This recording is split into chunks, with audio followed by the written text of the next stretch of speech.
I'm John Cousins. Here's how you can get in touch with me. Follow me on Twitter. You can email me at MBA ASAP. And I'm here today to talk about my company, MBA ASAP. And basically, MBA ASAP, just like the name says, it's business education delivered as fast as possible in the clearest, most concise ways, and delivered to you quickly, too, which is also important, and cheap, very inexpensive. Much less expensive than the MBA I got. And more importantly than that, what I really want to talk about is the enabling tools that allowed me to do this, basically to build a platform and drive people to it and start engaging an audience and fans and make a business completely organically. And I think that's really something of interest to all of you. I encourage everyone to try to do that because most of these tools are free or incredibly inexpensive, like to make a website and other things like that. So this is a great way to start whatever you love doing. Sort of try to create a community around it and engage them, and you can make a little money, and you can certainly disseminate information about what you love. And I think that's really important, and the tools are there. And not just for Albuquerque. I mean, once you get these tools, my business is global. It's all over the world, and it's really heartening, and it's actually just fascinating for me. So let's see. I think that's the really important part that I'd like to talk about for you. And what Nick said about my background, I also consider myself now I'm an author, a publisher, a blogger, a podcaster, an online course developer, doing all those kind of things. And again, all those tools, if you have a computer and you have an internet connection, all those tools are available for you to do all those things. So it's really empowering, all these enabling technologies that we have. So what does MBA SAP do? We teach skills, business skills and knowledge, and we deliver them fast and cheap and as digital downloads and other kind of ways that you can access really quickly, and you can access them from anywhere on any of your devices, right? I still do old school things, like make books, right? But it's mostly for on your phone, on your tablet, on your computer. You know, you can have a Kindle app, you can look at PDFs, you can look at YouTube videos, all those kind of things, anywhere and anytime.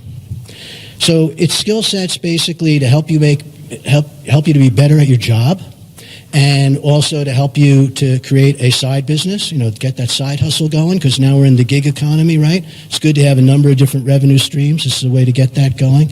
And also skills that maybe you can take, and now I'm sort of preaching to the choir here, right, is to become an entrepreneur and have the business side of things taken care of relatively quickly so you can move on and quit your job and start doing the things you really would love to do. And the other thing you really need besides business skills, I think, and in this way, is the coding skills. And so you should go see John about the code camps and things like that. Because if you have some computer skills and you have business skills, you can really do the thing that you love. And that triangle, I think, is really key moving forward. You can actually, if you can do something that you love, you'll never work a day in your life, right? So anybody who's a little bit dissatisfied with their job, these are the ways to get out of that kind of situation.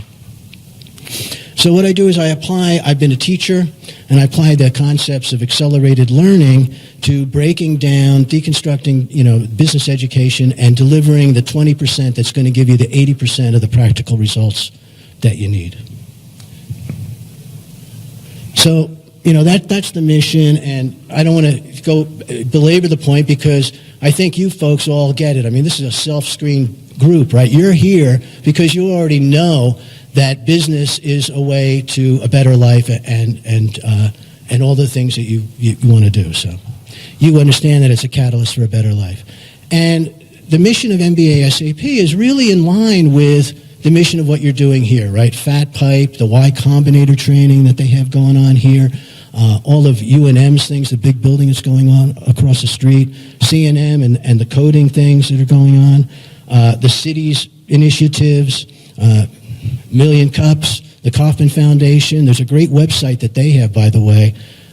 It's called entrepreneurship.com, and they have all these little learning paths on there. Not little, I mean by stellar people like Steve Blank teaching entrepreneurship and all kinds of other really good, Brad Feld talking about financing and stuff.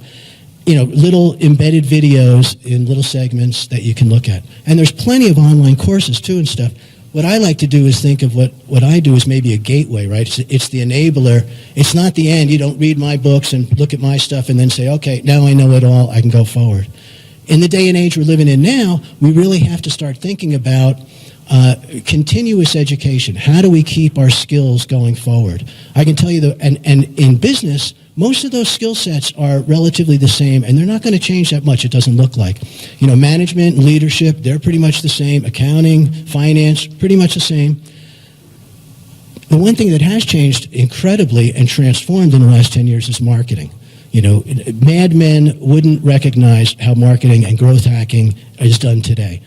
It's all online. It's much more of a technical skill than an ad buy and art kind of thing.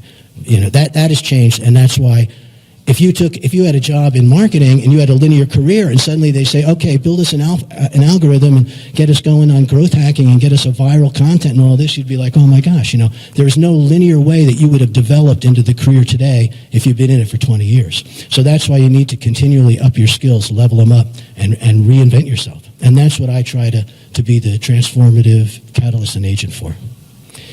So how did this all, how did I start? This is my little map, right? The route. Two things, my teaching and my entrepreneurship. I got my MBA. I've been a student of business ever since. I've read, I bet, pretty much every popular business book that's been out there, and I keep on that. So I became a teacher because I've been such a good, voracious student, right? And so I started teaching. I started, getting my syllabus and lesson plans together, codifying them into PowerPoint, slide deck presentations, and then taking that stuff and then making it into small books that I could give to my students. And little by little, started to aggregate up this material that I use and expand on today. So it was completely organic how it started. It started from my teaching and, applying accelerated learning things and looking at what are the core things. I teach finance and accounting and all those kind of courses. And the students, every time I start, they look like deers in the headlights. They're panicked, and they start throwing out words like, about, just jargony terms about accounting or something with no clue. And I have to take them back and walk through. The end product is you're going to make financial statements. Here's how you do it. Here's how they all flow together, And that took me, after my MBA, like 10 years of being a public, company CFO before the light went off and I could say, I can explain this simply, And that's what I wanted to do. And so as I see, my classrooms are like my laboratory. I see the light bulbs go off, everybody starts to understand stuff. I say, that's the way that I need to express this. If I'm at the whiteboard and they all glaze over and snooze, it's like, well, that's not so good. So it's always doing that kind of split testing, right? That A/B testing, what works and what doesn't, and then codifying what works into something that I can disseminate and share with everybody else. Instead of just reaching 20 people in a classroom, how can I reach thousands all around the world, which is what I'm doing now, and then engage them in interesting conversations and things like that so that I really understand what people want. And it's amazing how many people in Vietnam, in Pakistan, in Egypt, in Brazil, all these places, besides, Europe and other places where, they're working for big consulting firms, they're doing, they're CPAs, they're accountants, they're doing all kinds of stuff. They're managers, they're startups, lots of entrepreneurs. It's remarkable how global this whole phenomenon is.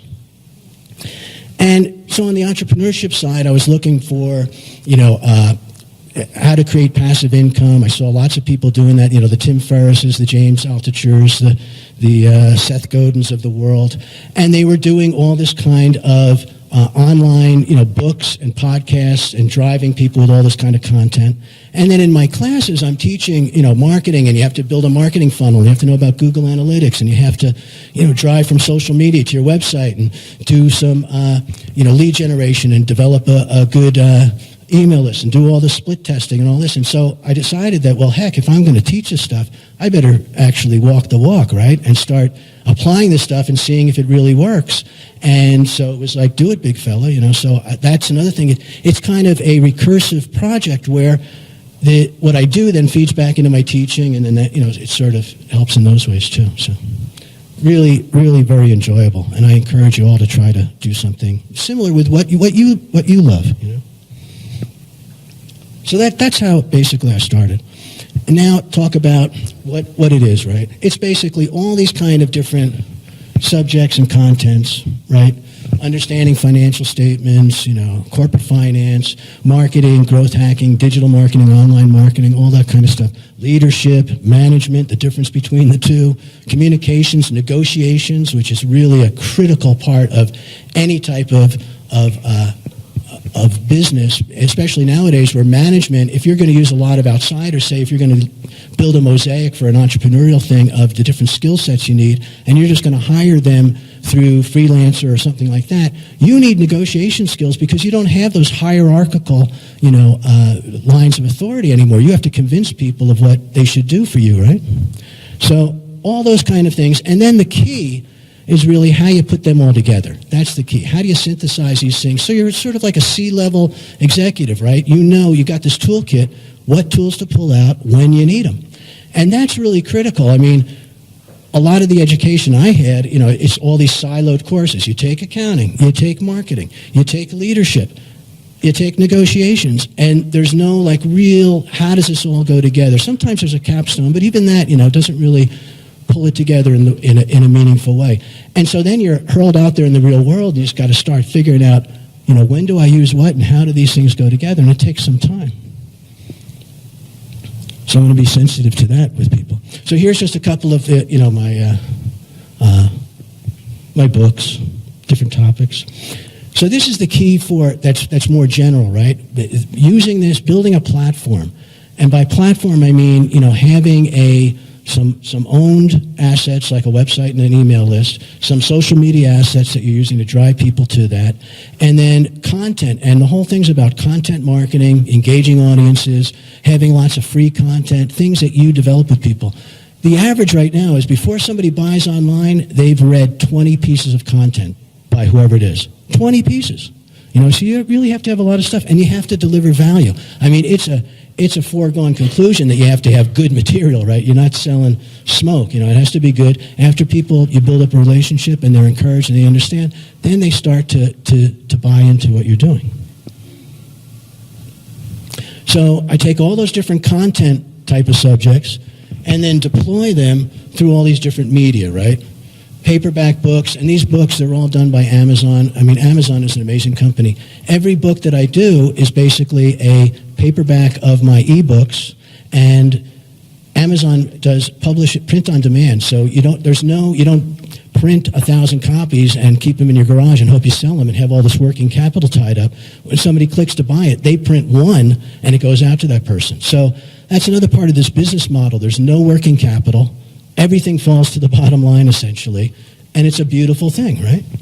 And then you can test things, too. You can make minimal viable products, right? Things that are maybe not perfect, and you don't wait to that. You put it out, and perfect is the enemy of good enough, right? Put it out, and then as you find out what people like and don't, you start revising. As you come up with more information, you revise. It's all basically a Word document, right? You can just go in and change it, re-upload it, and you have your revision 2, and your revision 3, and your revision, 10.5.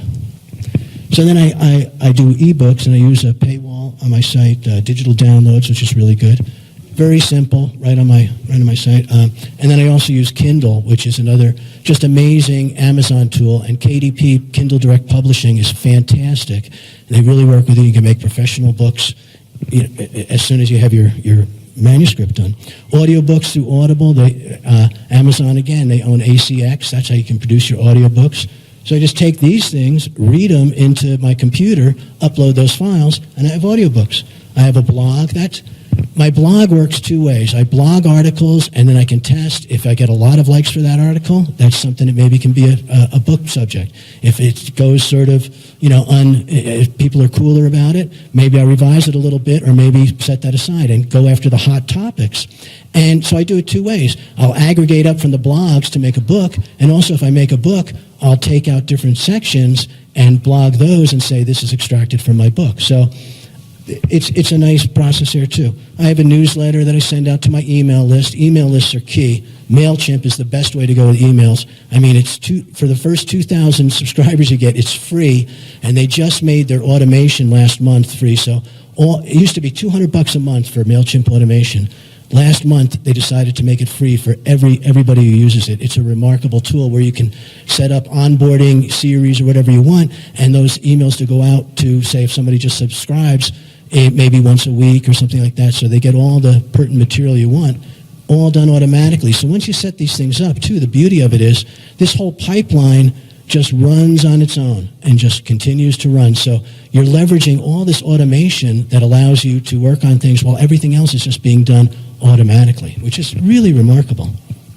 So I have all these things, videos, online courses, and then you put those through different channels, right? So it's a whole mix and match of the subject matter, the different media, and the different channels, right? And the way you break down channels is owned, earned, and paid. Owned is your website and your mailing list. That is your asset. That is what you really develop. Earned is what you get through social media. If you put out a blog post or something on one of these, and it gets shared and liked and all that, that's earned channel activity. But they keep changing the rules, right? I've built up this whole big list on Facebook. I have 5,000, followers and friends, and all of a sudden, I started doing stuff, and my post would go out to 11 people. I'm like, what's going on here? And then they say, do you want to boost that post? Oh, okay, So the problem is with these, the risk is that they change the rules, and suddenly the work you've done goes to waste. This stuff you own. You don't have to answer to anybody on that stuff, so that's great. LinkedIn has been the best, absolutely the best for me, as a social media channel, just because 25% of adults are on it in America. It's really screened for professionals, and everybody that's on there has aspirational intent, and so my material fits right in, and I'm talking to people, who understand what I'm doing. Paid AdWords is fantastic. Google is the other. Besides Amazon, Google, Amazon, MailChimp, LinkedIn, Google is, Google Analytics, Google AdWords, Google AdSense, which I'll talk about a little more, and then I use Amazon a lot, too. There's paid social media, which is great, like LinkedIn and Facebook. But Amazon, I don't know if you're really aware of it, Amazon is essentially a search engine that just happens to sell stuff, right? I mean, when you look at it, the three top search engines are Google, YouTube. YouTube is the second largest search engine, and that is actually owned by Google, right? And the third largest search engine in the world is Amazon. Amazon is basically just a giant arbitrage algorithm brilliantly set up to optimize to sell stuff. So it's a great channel to use to sell stuff on. So go through the marketing funnel, right? You want to get people into the funnel, can make them make conversions, sign up for your email list, maybe buy something, whatever it is, kind of things. Keep them and help, and then help to grow them by buying more stuff that you have. And this whole process in here is called the lifetime value of the customer. And basically what you want to do is make the customer acquisition cost, how much it costs to get them, less than the lifetime value, right? That's the main thing about business, right? Sell stuff for a little bit, sell it for less than it costs, sell it for more than it costs you to make it. I almost gave you it backwards. So this is probably what you're all interested in, right, is how do you monetize this stuff? And the beautiful thing is, all these channels, Amazon, they just download the money into your bank account each month. Google does the same thing. And then if you have digital downloads and stuff, you get that money right away, either into your PayPal account or into your bank account. So I monetize it, books, obviously that's pretty simple, right? It's like at the deli counter, right? You give them a book, they give you the money. Courses, the same kind of thing. Udemy is a great platform to develop online courses. It's sort of like a Coursera or a edX or a Udemy, but it's actually where you can make the courses yourself. And with iMovie, you can make a course relatively quickly. If you have the content together, you have a camera on your laptop, and you just get a microphone and away you go, right? And you just edit it up a little bit and you're done. Blog and website traffic, that's key. Google AdSense is great. You just basically put the ads on. As much traffic as you get, Google pays you for the ads, and they place ads contextually with the software. You just copy the code, put it into your blog post on your website, and then they'll put in really contextual advertisements that match the kind of people that are coming to your site and what your content is all about. Unbelievable tool. and also affiliate marketing. And the best of that is Amazon affiliates. I mean, basically, affiliate marketing is where you put on your website, here's something you might want to buy, and if somebody clicks on it and buys it, you get 7 to 10% of that sale. With Amazon, first of all, they got it all sussed out, how to do it and how to do it right, and they sell just about everything. So you can always find something that's germane to what you're doing to sell to people. And even if they go on, if they click on Amazon through your link and they don't buy that particular item, but then they go buy something completely different, you still get paid. You still get paid for everything they buy. It's because you were the person that drove them to the site. It's an amazing way to make a little bit of extra money. So all of these different revenue streams, right, start feeding into and aggregating up to something really significant and substantial. So for podcasts, there's all kinds of sponsorships and things like that. And especially if you have a big email list, then you just say, latest podcast out. Suddenly you have 5,000 listeners to it. It's really amazing. So it all sort of generates off of the email list too. So you look at what the lifetime value is. Lifetime value on average is about $50 per subscriber. And right now on my to my email list and all, which I'm cultivating these people on, I have about 5,000 subscribers. So you can do the math. I'm looking to get to 10,000 as soon as possible. Then it really starts to get over a hump where you can make it actually be your living, and then you're completely geographically independent and everything else, right? Kevin Kelly wrote a great article called 1,000 Fans. And that's all about, if you have 1,000 fans that spend $100 a month with you, that's $100,000 a year. You can actually make a good living as a musician or artist or anything else with just 1,000 true fans. It's a great article. Kevin Kelly was the original founder of Wired magazine and a brilliant futurist and all. So I just want to end with, what do I need help with? Well, I always need help with everything, but, including the content. Is the content good? Is it make sense? Marketing, there's always the latest kind of things that are coming out in digital marketing and growth hacking.